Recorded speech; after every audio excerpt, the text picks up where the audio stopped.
Hello everyone, welcome to doElectronics-doEmbedded. So here we have a very interesting project that is FIR filter implementation on FPGA. I assume everyone here is a bit familiar about the basics of FPGA and its major advantage. In this project, we'll be implementing our application that is FIR filter in two different scenarios. In the first scenario, we'll be implementing our FIR filter as a hardware accelerator. So when I say hardware accelerator, I mean I'll be implementing the FIR filter using Verilog HDL on FPGA. And in another scenario, we'll be having a Nios II processor in the system and we'll be implementing the functionality of FIR filter on the Nios II as a C application. In both the scenarios, we'll be having Nios II processor in the system, but in first case, Nios II processor will just give the input data, that is the filter data and filter tap coefficients to the hardware accelerator block, and the hardware accelerator block will be executing the FIR functionality and will return back the result to Nios II processor. But in second case, Nios II processor is responsible for the whole FIR filter functionality. So let's proceed ahead with the project. In this project, we'll be starting from scratch again, that is from how to create a project in Quartus. We'll be proceeding with the creation of new project. We'll go to the directory.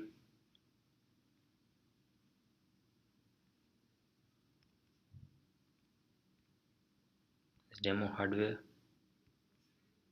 We'll give the project as, let's name it hardware FIR, and I'll name the top level design entity as Qsys. I'm using this name because I'll generate my system in Qsys and I'll use the same system in Quartus. So the top level design in Qsys will be my top level design in Quartus. So that's why I'm giving the same name. We'll discuss on it more later. I'll be using DE1 board, which has Cyclone 2 with 484 pins.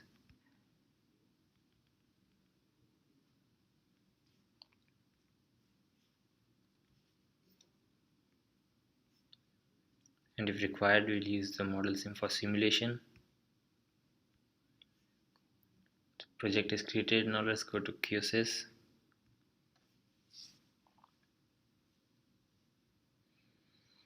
Qsys is a system building software. Here you can build your whole system by just connecting different components. You can just drag and drop different components, create your own custom components. So in this case, we'll require 128 tap FIR filter as a custom component. We'll be creating a new component for that. So let's start with creating the new component. We'll name the component as FIR 128. And let's use the same name to display. And as you can see here on the left hand side, there are different groups and different components are included in different groups. So we can assign a custom group also. Let's call it my component. After that, we need to define the Verilog file behind this component that will describe the hardware. So we'll include the Verilog files, the hardware accelerator file, flip-flop file, accumulator file, and multiplier file. These four files describe my new component, that is FIR. So the hardware accelerator file is the top level file, and all the three files are the Mega Wizard function files, which are instantiated in this top level file. This is the multiplier, this is the flip-flop, and this is the accumulator, which constitutes my FIR filter. I will analyze the system for any errors or warnings. I'm good to go. This parameter is defined inside my hardware accelerator file. This is parameterized, so I can edit it anytime when I import this component in any of the system. These signals are the top level signals being defined in my top design module in my port list. There is a certain protocol to be followed for naming these signals. As you can see, I followed some protocol because I want these signals to be part of a long memory map protocol. If you don't follow the convention. You need to manually assign each signal to some different protocol if you want, or just an arbitrary signal. So this is the protocol for Avalon memory mapped slave.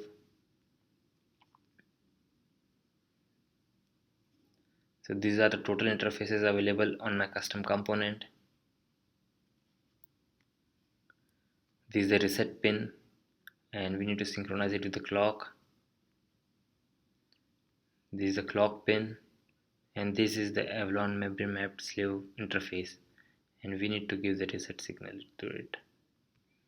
So we are done with the custom component design. We can finish this to successfully create the custom component, and you can see here there is one group created called my component, and there is the FIR 128, our custom created component. So now let's start with importing different components in our system. So we'll be importing first Nios II. This is the configuration window for Nios II, and we'll be using the economical version of this core. Let's import on-chip memory, and to be on safer side we'll use 8192 bytes of on-chip memory. We use JTAG UART for communication with the system, between the system and the PC. We need performance counter to evaluate the performance of a custom created FIR component.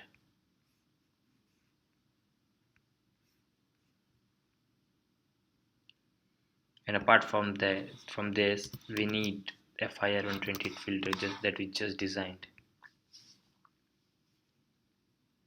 So you can see here the operand size which we can see in the parameter window in this custom component is parameterizable whenever you will import this component in any design.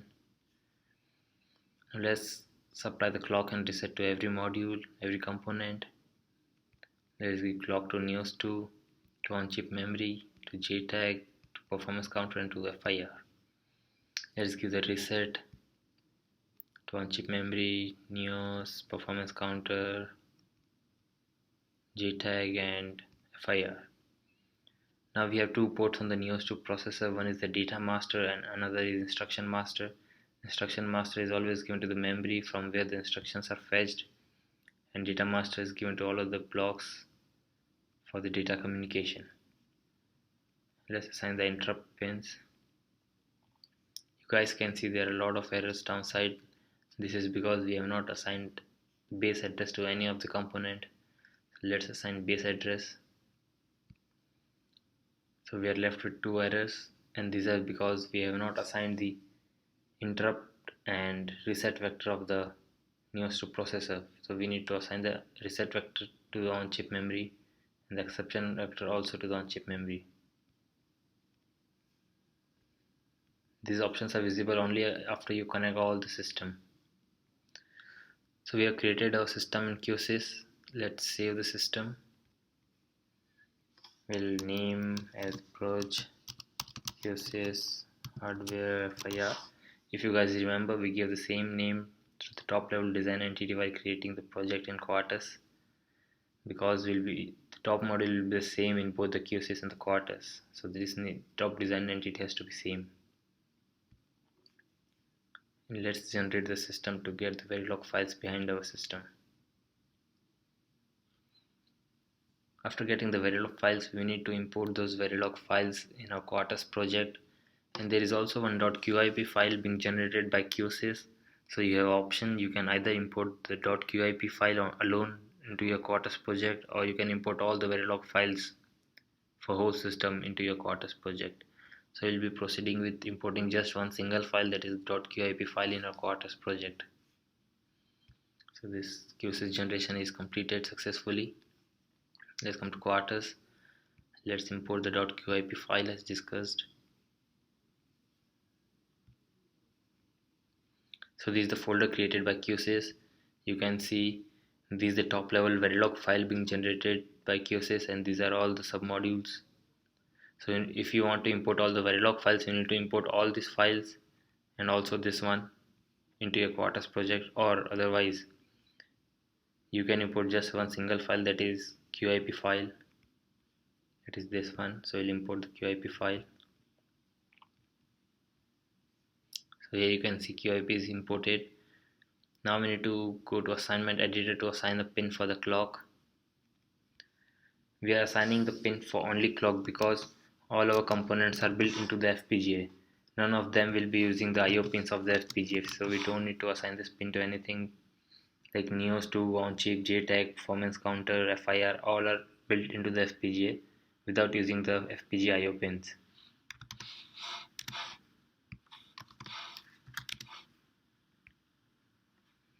The assigned location and IO standard for clock.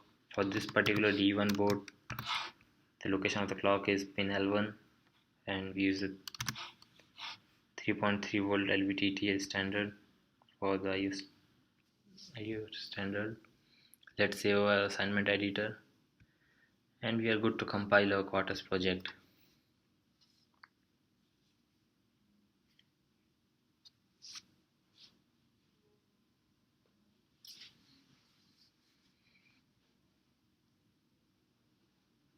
It takes a bit longer.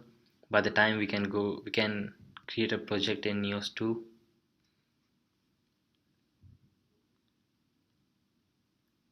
So this is the work directory given to the Quartus project also. So we'll give the same work directory to Nios.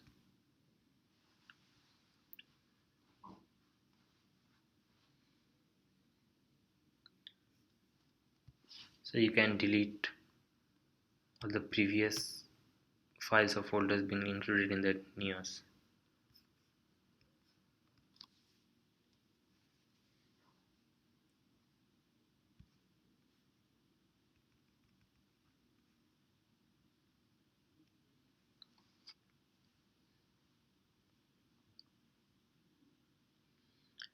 The next step we'll be doing is we'll be importing the system file on our DE1 board. This Quartus compilation at the end will give us a .sof file which will represent the whole system, and that SOF file needs to be burned into your DE1 board using the programmer. And you also get a .sopc info file that needs to be imported into the Nios II SBT for Eclipse to support the software.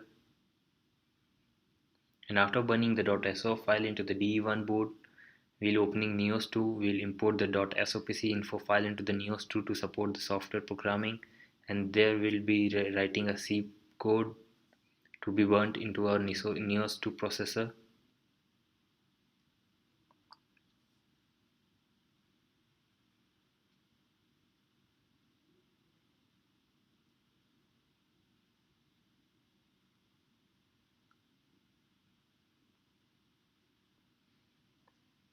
So we have successfully compiled our Quartus design. As discussed, we will get a .sof file.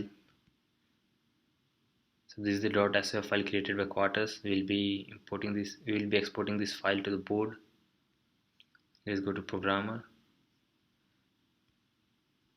First, let's switch on the board. So the board is on. So right now we cannot see any hardware connected. We need to restart the board once.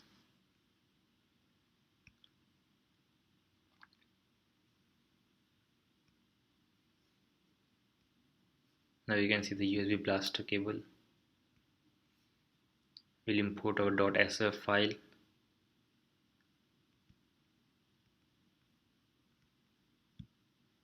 And we'll burn it into the board.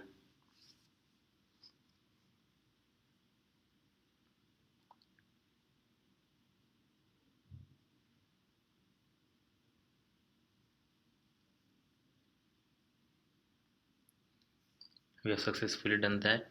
So let's save the CDF file.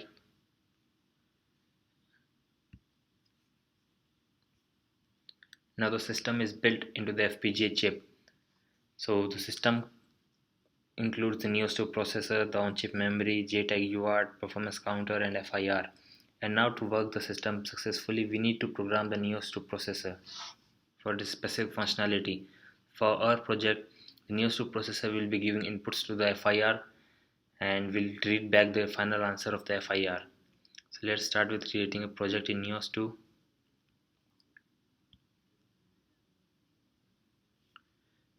As discussed, we'll import the .sopc info file.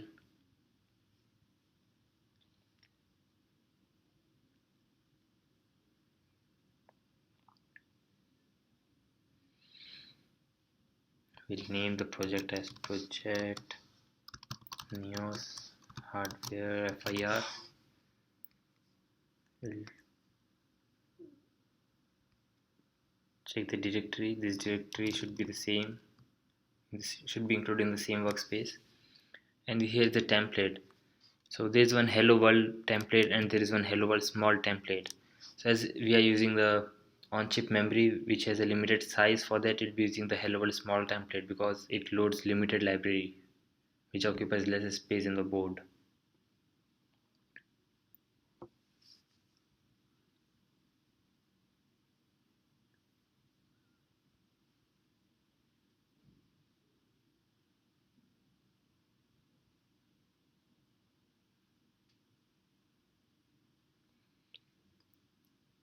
So Nios II project is created. So you can, this is your project folder and this is the .c main file that you got from Nios II, and it should have a hello world template to print the hello world from Nios II. So this is your main C code, and you can try building this code. Let's build project.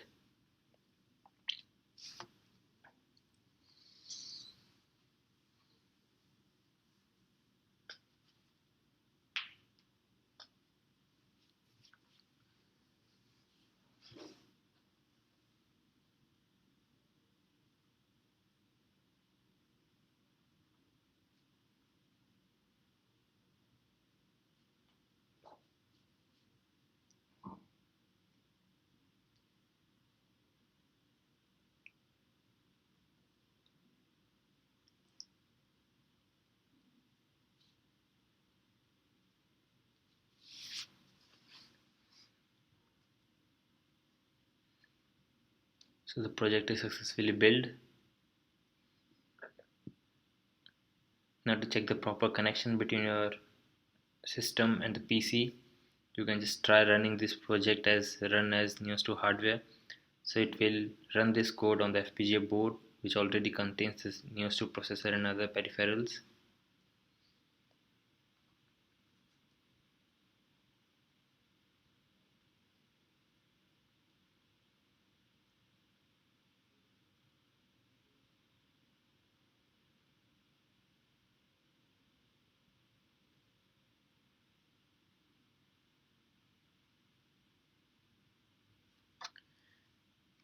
While doing the first time, you all will face this window. So in this, you need to go to target connection. You need to refresh the connection to see the communication cable, that is USB blaster. Apply it. For now, just ignore the mismatch system, timestamp and system ID as we didn't include these components in our Qsys. Let's run it.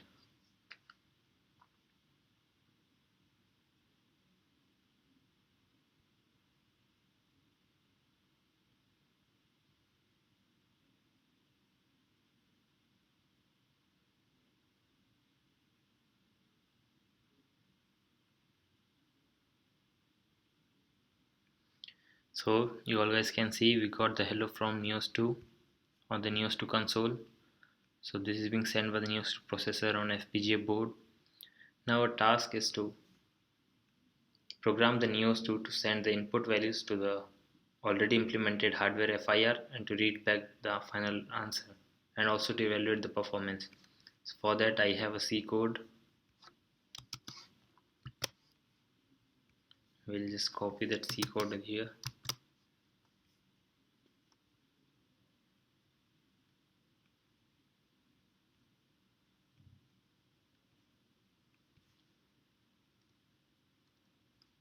So here you guys can see, and the one thing is in Qsys you can see the base address being allocated to different components. So the base address allocated to performance counter is 5200, and to FIR is 5000.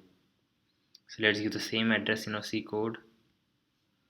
For FIR it is 5000 and for performance counter it is 5200.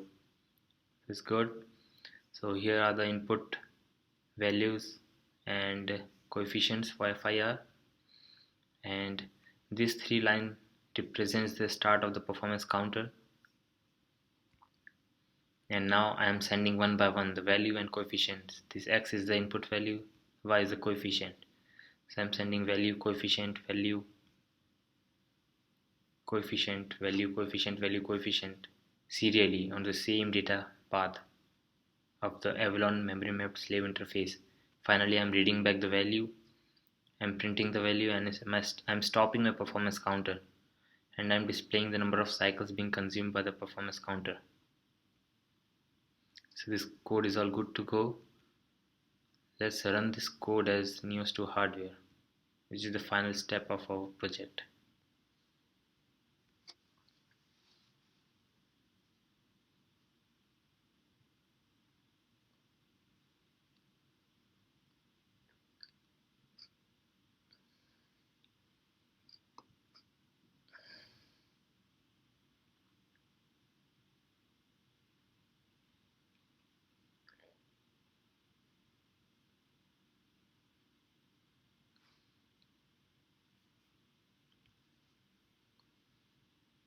You guys can see the processing percentage on the right side.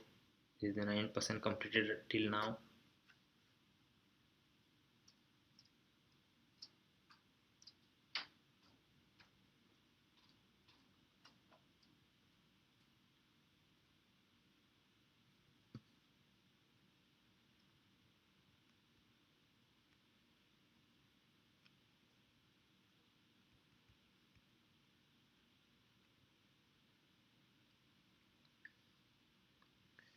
Okay, so we are successfully done with our project.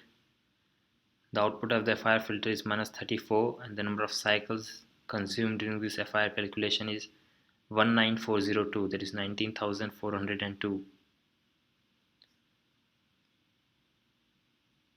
So as you guys can see, we have displayed same thing here in our code, and we got the same thing at the Nios II console. This console represents the data being sent by the Nios II processor, which is on the FPGA board. I have some guidelines. I hope these guidelines will protect you from some of the errors that you'll be facing during the project. Thank you guys. For more tutorials, discussions and other interesting videos, please visit and subscribe to the below links. Thanks a lot.